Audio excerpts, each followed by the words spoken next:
and just got a position that he's having a very easy time with. It's much easier than he thought.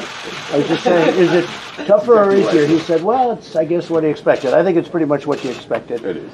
And he's doing a fantastic job. Not easy, but doing a really good job. And I think he's going to make great progress come October, come November. But great progress for the country long term. October the 31st. The results are going to start to show in November. But it looks to me like he is making great progress, so it's an honor to have you here. We're going to be discussing trade. We can quadruple our trade with UK, and we can, I think, really do a big job. Bob Lighthizer here, our trade representative. Your trade representative is here, and they're already scheduled today to continue negotiations. But we can have substantially more trade with UK, and we look forward to doing that. So we'll talk about other things also. It's great to have you, Boris. Don, thank you very much. It's great to be here, and I certainly hope that we can make a lot of progress quite fast on trade. We've got our Secretary of State for International Trade, Liz Truss, is here, and we hope to get going on that, always remembering that the NHS is not for sale, but everything else, there's a huge amount we can do. And I guess we'll also talk a bit about Iran and some of those difficult issues where I think we share a common perspective, and we want to dial things down, but also make sure that people in the Gulf don't get the wrong idea about what they can get away with. That's a complicated issue, but we hope to make progress there as well. We'll be talking about many things, and we look forward to it, and we'll start in just a minute.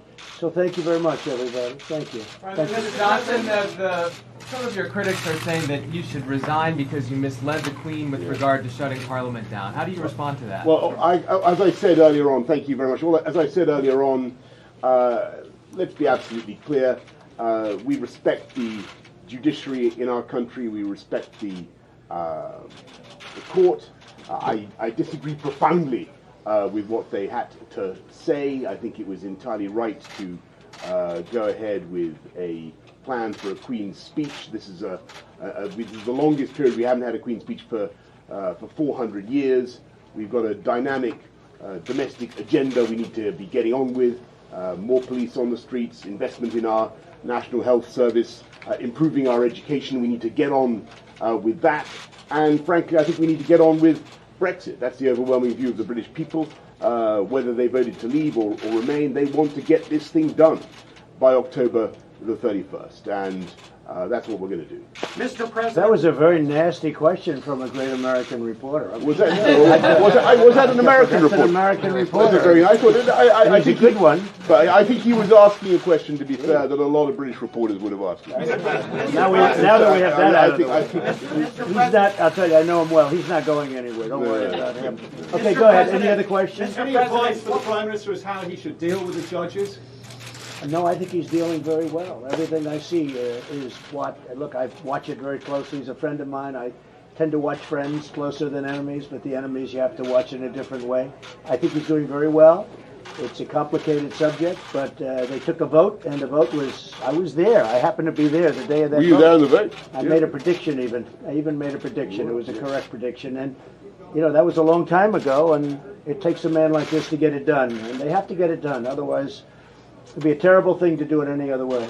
I don't see another vote. I don't see anything happening. I think he's going to get it done. Do you think he will? Mr. President, what was your reaction when you heard the UK Supreme Court decision? What was your reaction? I had no reaction. I just asked Boris, and, you know, to him it's another day in the office. He's a professional. It's just another day in the office. Yeah, well, it's tomorrow's another day in Parliament. That's what it is. You know, we had Boris, the first couple of months we had been, I think we were 0 for 7 with the Supreme Court. And since then, we won the wall, we won asylum, we won some of the biggest ones. We've had a great streak going. But we started off, we were 0 for 7, and then as you will report, in fact, the first time we won, you were like shocked that we won. And since then, we've almost run the table. We've won a lot of decisions. So I'm sure that's going to happen to you. Well, we're not counting our chickens, and we're full of respect, as I say, for the justices of our Supreme Court. But we're going to push on with. We're going to respect what the court had to say, but we're going to get on and and deliver Brexit. I think that's what the British people want. In other words, he's been very nice to the court, please. Okay.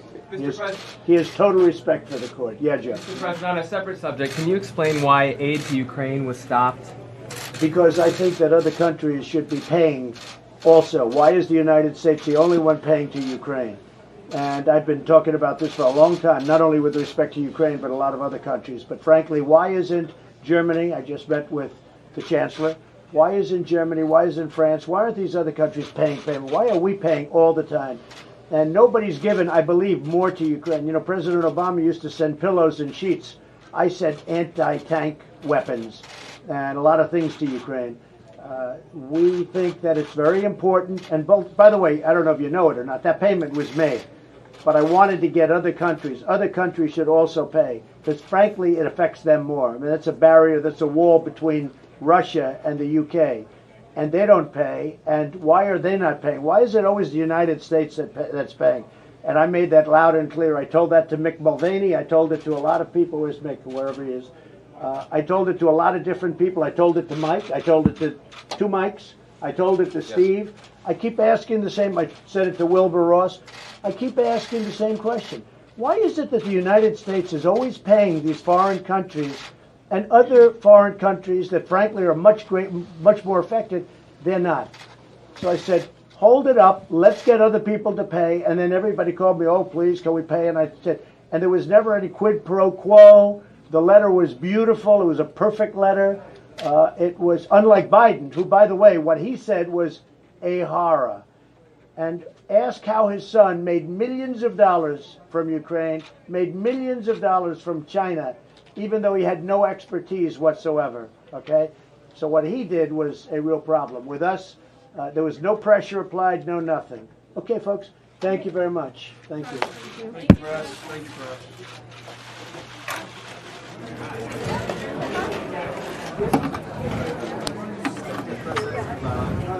Oh, thank you, sir. Appreciate it. The appeal is about the time.